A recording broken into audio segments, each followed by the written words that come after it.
Parag Havaldar, architetto dei software alla Sony Picture Imageworks, è a capo del gruppo che si occupa della tecnologia stereoscopica e della performance capture, tecnica che permette di catturare le espressioni e i movimenti di un attore ed imprimerli in un personaggio virtuale. La tecnologia da lui sviluppata ha animato i personaggi di numerosi film, fra i quali Hancock, Watchmen e La leggenda di Beowulf. Alla View Conference ha parlato del suo ultimo lavoro in Alice in the Wonderland di Tim Burton, dove si è occupato dell'animazione stereoscopica e dell'interazione fra attori virtuali e reali. Alice in Wonderland has a unique way of trying to make animations or final pictures that have digital actors work with real actors. And one of the main things that was needed out there is to make sure that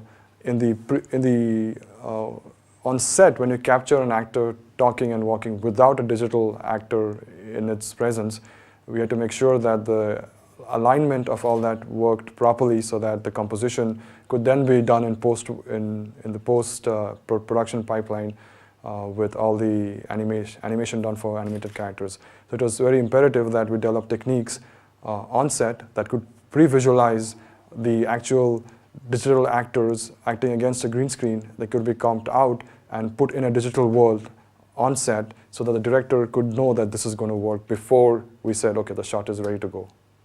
Alice in Wonderland, we did a lot of performance capture improvements, but they're mostly in the body capture. For the facial, we didn't actually animate the face using facial action coordinate system. The main problem there was to make sure that the facial performance of the plate matched the digital head. For instance, in the example that I gave I presented for the Tweedles are small characters played by Matt Lucas, and they have got large heads, but then we had to blend in the actual plate photography of Matt Lucas's performance into the digital actor's rig, which is the head rig, which required motion capture solutions for the alignment of the eyes and the face and the lips so that they blend together. The question which has been framed out here is, it is very difficult to capture subtle nuances of actors' facial performances. And you want to capture all that because it is for those facial nuances and delicate changes of how an actor emotes or talks is why you want to cast that actor in that role for that digital character. This is a very hard thing to do. There are technologies that we've used in the past, such as electrooculography to capture eye motions and eye subtleties. We've also used dense facial capture to make sure that we capture facial performances. And the hardest actors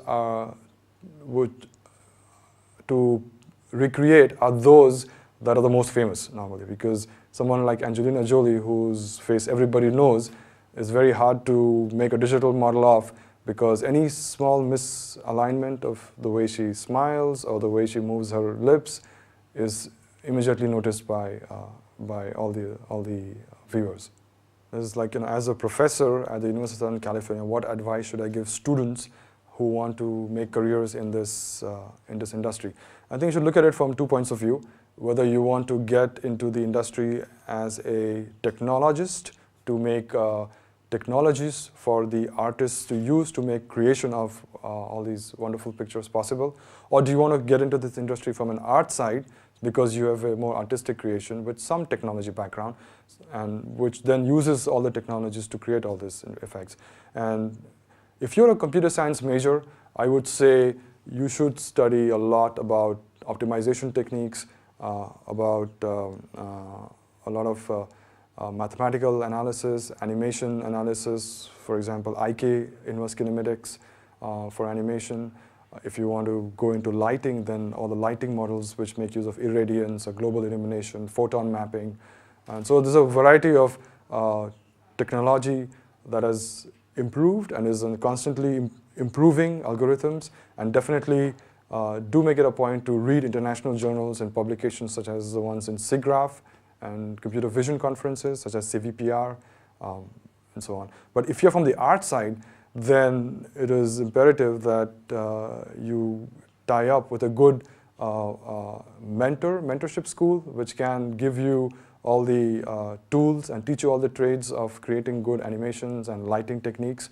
And these can happen at a good art university or art college.